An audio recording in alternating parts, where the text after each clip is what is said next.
Hi guys, how are you? I gotta take a minute because it's pretty incredible to be back here. I grew up in Pittsburgh. I went to Carnegie Mellon. I was here before, well, as they were building this building, before they built that building. So it's like to see the way that this place has changed and yet remained the same is really kind of heartwarming. So thank you so much for having me. It's a real honor to be here. Let me begin by thanking the Obama campaign for this incredible opportunity to be here with you today, talking about the most important decision that faces each and every single one of us. In the midst of what is definitely the most historic and arguably the most exciting election in the history of this great democracy. I'd also like to thank you all for being here and for opening up your minds to the man that I genuinely believe to be the only and potentially last true hope for our very wounded, very divided country. It doesn't take a political expert to look around us and see that we're living in dire times. The war in Iraq, the increasingly fierce and unpredictable environment, unattainable, inaccessible health care in the most powerful nation in the world, education statistics which rank us far behind many smaller, less affluent countries across the globe. Education statistics, I already said that one. That one I already said. Also, there's the gathering economic storm, the likes of which Alan Greenspan noted has not been seen since the end of World War II. And of course, we can't overlook a reputation abroad that is steeped in mistrust and alienation. We are thankfully witnessing the end of an administration that leaves behind a clear and unsettling reputation of deceit, recklessness, and a selfish disregard for the true heart of this country and its people. But as I see it, blame is a luxury that we cannot afford. Now is a time for courage, for hope, for change, and no candidate embodies those qualities as passionately or as authentically as Barack Obama. There are myriad issues facing the voters in this most crucial election, and while I do not purport to be a policy expert by any stretch of the imagination, there are a number of overarching policy umbrellas under which no candidate stands beside Barack Obama. Chief among them, lobby reform. Politics, like so many other aspects of our culture, has become increasingly corporatized and corrupted from within by special interest groups and lobbyists who financially support political candidates and then expect compensation in the form of political favors once those candidates are elected. From the very first step on this path of greed, the political process is compromised and the true best interests of the people are threatened and often overlooked. Not only does Barack Obama have an impressive legislative history of curbing these unethical practices in both the Illinois and U.S. Senates, but he is the only candidate in this presidential race who has not accepted special interest campaign contributions, and he has vowed not to have a single lobbyist working in the Obama White House. In so doing, he has assured his alliance with the voices of real Americans and the real issues that they face day to day. With regard to the Iraq War, Senator Obama is the only candidate who opposed the war from the beginning at a time when adopting such a stance was considered unpatriotic or weak on national security. In retrospect, of course, it reflects estimable foresight and conviction that during his 2004 U.S. Senate campaign, he put his political career on the line to oppose the cavalier manner in which our country was manipulated into this unjustified and protracted struggle. He also stands as the only candidate willing to commit to a clear timetable for the withdrawal of our troops from this conflict. He has vowed to end the war responsibly by immediately beginning to remove 1 to 2 combat brigades each month over the next year and a half after taking office, while working with Iraqi representatives from all levels of society to seek a new accord on Iraq's constitution. His position on foreign diplomacy is bold and innovative and aimed at restoring the notion of American leadership and integrity throughout the world, qualities which have been severely undermined over the course of the past 8 years. Before I left Los Angeles, a less politically minded friend pressed me as to why I was taking time out of a particularly hectic schedule to travel across the country to lend my voice in support to the Obama campaign. And it struck me that for me personally, this election is not about policy or reforms or legislation as much as it is about a movement. I'm a big believer in connectivity, in the idea that our choices and actions as individuals very tangibly add up to a larger reflection of cultural and social experience. I want my choices to help fuel the momentum of this movement. I want my actions to support the sweeping change of consciousness symbolized by the dynamic and historic candidacy of this visionary, dare I say revolutionary man. His detractors love to say that voting for Barack Obama is a risk, but from where I stand, the greatest risk is voting for anybody else. They love to say that he doesn't have as much experience as his opponents, but look at where experience has led us. From where I stand, his experience is deeply rooted in humanity and in compassion for the people. When he graduated from Columbia University in 1983, rather than accepting any number of positions he was offered on Wall Street, he took a job on the south side of Chicago, earning $13,000 a year as a community organizer working on behalf of residents in poor neighborhoods plagued by crime and astronomical unemployment rates. He then went to Harvard Law School and upon graduation returned to Chicago, where he practiced civil rights, voter rights, and employment law, while at the same time teaching constitutional law at the University of Chicago. I don't know about you, but I am excited by the prospect of being represented by a president who has read and understands the Constitution, who respects the Constitution, and who obeys the Constitution. He spent 8 years in the Illinois State Senate and 4 in the U.S. Senate. He has more experience than either Abraham Lincoln or FDR when they took office, and he is the only voice of true grassroots community activism to which we, as a community of Americans, can turn in these very uncertain times. I, for one, am certain that Barack Obama is our hope, he is our change, he is our future. I encourage you to join in the chorus of voices that are rising up to demand action and not just words. But in order to bring this goal to bear, you must first take action yourselves. Get involved. Step 1, obviously, register to vote. You have 5 days until March 24th, the deadline for registration actually not even 5 days, today's Friday, right? I feel like it's Wednesday. You have 3 days to register to vote here in Pennsylvania, and then on April 22nd, the opportunity to cast a vote in the state's primary. Also, the Barack Obama campaign office, which is recently opened in East Liberty, you can walk in and ask them how your services can be taken advantage of, and I'm sure there's no shortage of ways in which they'll put you to work. And most importantly, you can engage each other. You can find out what the issues are that are most important to you and where each of these candidates stand on those issues.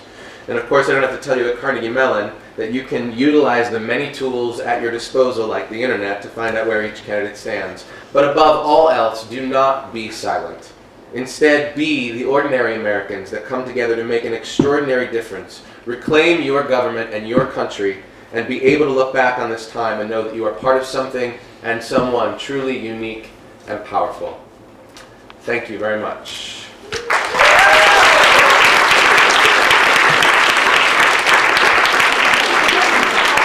That was when I went to Philly. I went to Philly on Sunday, and we traveled around Eastern and Central PA on Monday and Tuesday, and then I had to go back to LA, so I just came back to Pittsburgh yesterday. It's been like a crazy weekend, and when I was like working on this speech, and I was going out on the can, I was like, this is presidential politics. Like, I better write a speech or something, So that's what I came up with at like 3 a.m. when I felt like I was in a computer lab again, like trying to cram through my paper the next day.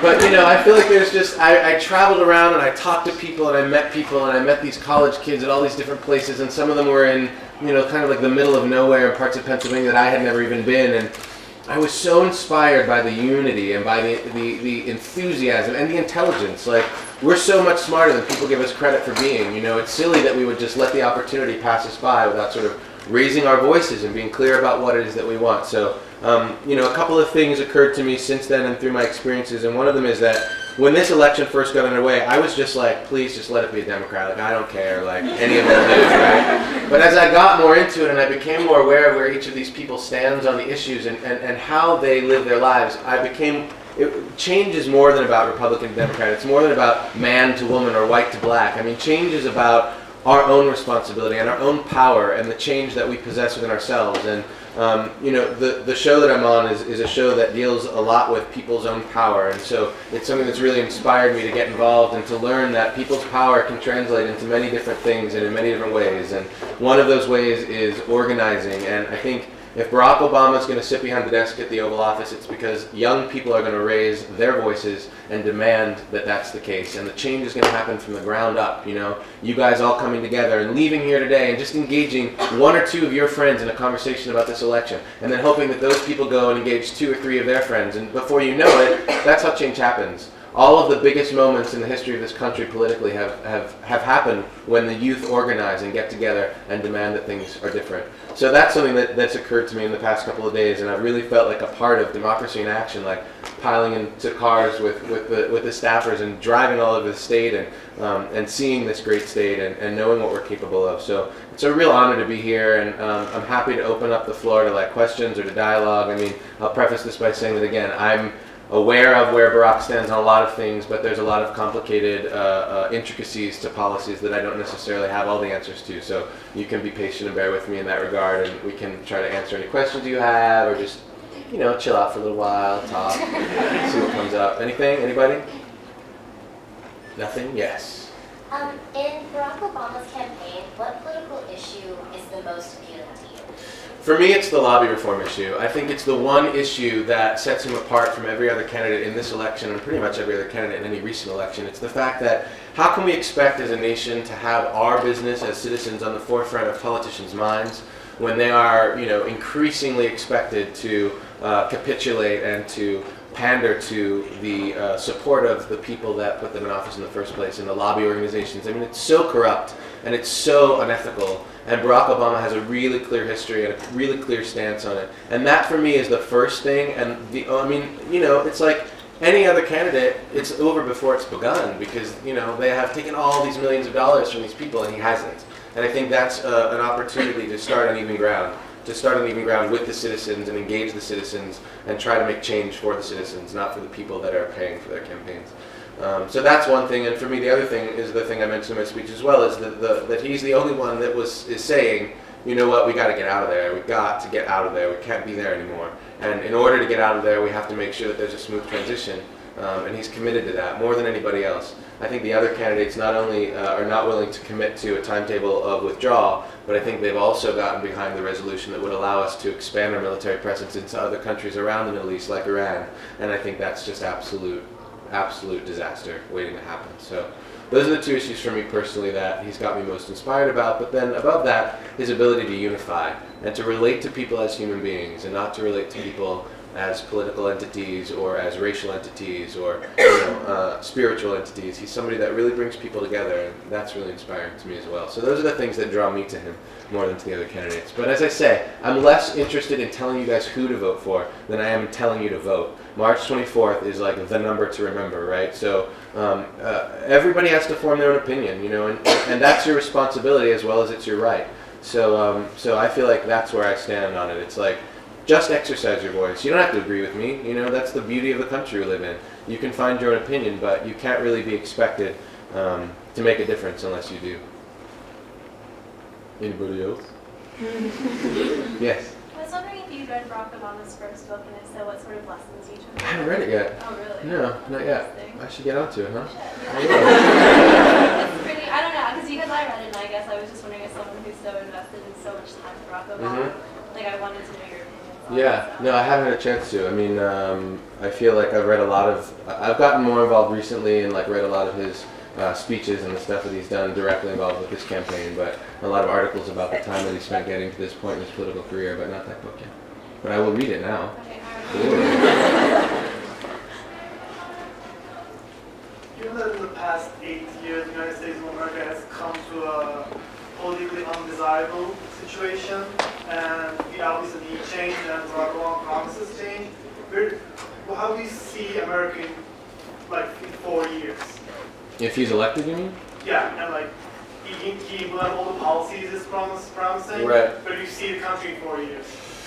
Well, I certainly hope we're better off, and I certainly hope that above anything else, you know, the one thing that he has really made an effort to commit to is raising the opinion of our country the world over. I mean, we can't expect to be the most powerful country in the world and be so sort of flagrant and cavalier about the way that we treat the rest of the country. If you and I the rest of the world, if you and I have a conflict and, you know, there's a lot of tension and animosity and disagreement between us, and my attitude to you is, you know what? I'm not going to talk to you about it, sorry. Just not going to talk about it. Like, where do we expect to go? So I feel like, in a way, his opinion of the fact that you have to engage the people that you have conflict with in order to resolve the conflict is something that really sets him apart and really could serve to change the reputation that our country has the world over. And I think that would, for me, be the most ideal way that we could see change happen in the next 4 years after he's elected.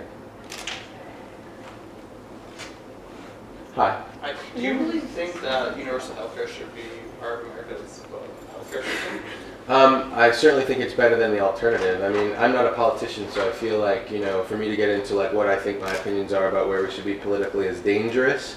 But I do feel like when we live in the most affluent country in the world and people just can't afford healthcare, that something needs to be done and something needs to be taken care of. And I feel like, all of the candidates have really interesting positions on that and other issues. And I feel like we need to make some change. We need to make some difference. We need to, how is that justifiable? I just don't see it. So I feel like, yes, it's a preferable alternative to what we have. The ways in which we get it, the ways in which we accomplish it, I leave that up to politicians. But certainly if everybody in this room could get sick and go to a doctor without having to worry about it, that would be much more preferable to the reality, which is that I'm sure not everybody can. Cool. Is that a question? No. Oh, sorry. Hi. How did you personally get involved in this campaign in the first place? Well, I've been inspired by a lot of people that I know in Los Angeles that work with the campaign. Excuse me for a minute. So I've been working with them peripherally in Los Angeles when I've had free time, but it's really been in the past 2 months that I've gotten actually much more involved because I've seen a real turn in the way this race has been run, and I feel like I've seen a lot of media manipulation and a lot of sort of distraction being cultivated by other parties because they feel the momentum of this man and they feel the way that he can walk into a room and change the attitude and change the opinions of so many people, and they're terrified of it. I mean, I won't lie and say that Barack Obama doesn't represent change that's scary, right? Because it's something that we've never experienced before. And to embrace a way that is so different from the one that we're used to and so different from the one that we've been conditioned to accept, then of course it's scary. But I feel like that's what really fired me up to get involved. And when they called and asked if I would spend some time in my home state, I thought it was a really good opportunity to come back and just engage people and to learn. I mean, I've learned an incredible amount on this trip. I've got a new reading list. I've got new things that I've learned in terms of his policies and in terms of what's important to people. And that's why I got involved. To really sort of be a part of something and to be a part of something with a lot of other people. So that's what brought me to my old stomping grounds today. Yeah. For those of us that are really unsure right now, I'll be honest, like 15 minutes ago I was registered as an independent. Where do you think is the most powerful and I guess best tool? Like we have our peers, but most of our peers are pretty, I don't know, they're pretty sided and can be very vocal. Sure. Then you get like the news and the media, which you could say is biased too, and then you can get the newspaper where you just get the straight up facts and make a decision for yourself. Well, each candidate has a website, so that's a really good place to start in terms of what they actually put out as their official stance and their official platform. So that's the first place you can go, and I think that's a great place to go. And look at all of them. Don't just look at one, You can see how each of their websites are formed and designed, and you can see which one draws your eye in, and then you can get into the issues and figure out which candidate has the stance that you most align yourself with. Then beyond each official websites are the other websites that are like the 527 websites, which are political organizations not affiliated with any particular candidate, and you can go and sort of see how they present each of the issues with a little bit less of a bias than you're going to find on television news. And then something that I've done certainly is YouTube a lot, because there you can see speeches and you can see debates, and that's sort of an unfiltered, uncommented. You don't have all these political pundits giving their opinions and sort of giving their 2 cents as well. So you can just see the content of where these people stand and the impact of their voice. Literally, I've watched speeches of Barack Obama's that have moved me, that have absolutely sort of inspired and moved me, and that's one of the places that I've gone to do it. So I think if you're going to utilize the internet, that's certainly one place to start, or a few places to start. All right, a couple more questions. We'll go 1, 2, 3, and then we'll hang out for a bit. I've been doing some volunteering and going around getting people registered, and occasionally I keep running into people who, they say, "Are you registered to vote?" They say no. I say, "Do you like me?" And they say no. And I try and talk them to do it, and sometimes it's hard, succeed, but sometimes they just really are sort of adamant in their indifference. And have you encountered that? Yeah, absolutely. How do you deal with that? I engage them in a conversation as to why they don't want to, why they don't think it's important, and then I bring up the issues that are facing us. Do you care? Have you been affected by the war? Do you care about the war? Do you have health care? Do you have I start to engage them in conversations about actually what these people stand for. And sometimes it brings them around and sometimes it doesn't. I mean, we live in a really apathetic time. We live in a really apathetic culture. We live in a culture where technology has overridden the desire to connect to ourselves or to connect to one another. We'd much rather put a screen up in front of our faces, whether it's a television screen or a computer screen or a Nintendo screen or an iPod screen or an iPhone screen. I mean, there's so many screens that we have between ourselves and each other that I feel like it's dangerous. It's increasingly separating ourselves from what's happening around us because people don't want to look, because it's uncomfortable and because it's scary. And I just sort of try to let people know that we're all in this together, and the only way that we're going to survive and succeed is if we come together and make a difference, and that's the right and the responsibility that we have. But it is challenging sometimes.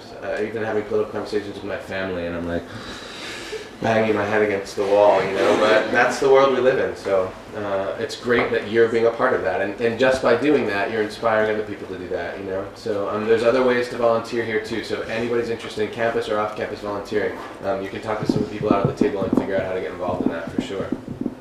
Thanks. Were you politically involved at your time at Carnegie Mellon? We were living in a different time when I was at Carnegie Mellon. That was in 1995 to 1999, and I wasn't politically involved as a student. I was a drama student, so I was drama involved. I've always been aware of politics, and I keep up with it, but there wasn't really, until I graduated in 2000 and the debacle happened, the political climate was very different, and we were all much more comfortable then. I mean, if we think about the ways in which our world has changed in just 9 short years, it's really startling and scary. But I was much more isolated and much more interested in Shakespeare than politics. The balance has shifted a little bit these days. And then the one in the back, yeah. How have your experiences at Carnegie Mellon kind of formed your opinions as far as policies, politics, whatever?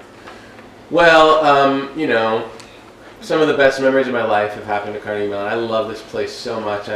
Being back here, it's like, seriously, if I stood here long enough, I'd probably start crying. It's like amazing to be back here, I grew up in the theater. I grew up in a very liberal-minded world, and I've always been pretty sort of liberal in the way that I look at things, and always pretty inclusive in the way that I relate to people. And so that's something that's informed my politics, I would say. But I've not really been motivated to actually speak in front of a room full of people before this. It's the first time I've done this, So I feel like it's actually specific to what's going on right now, the climate in which we're living right now, the potential.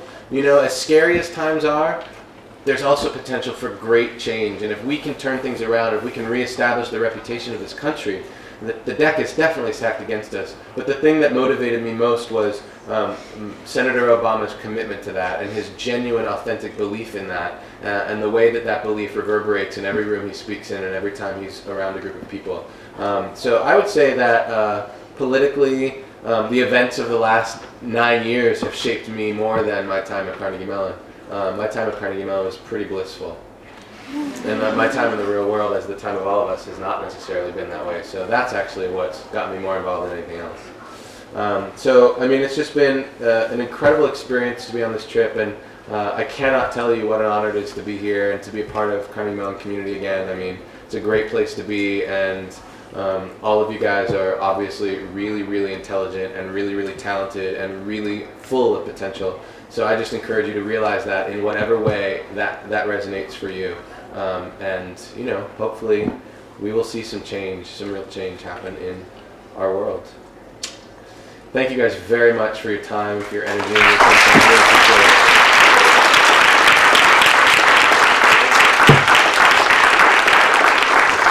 I'll hang out for a little while, I think, if anybody wants to, say hi or something. But really, thank you all so much for being here, and have a great weekend.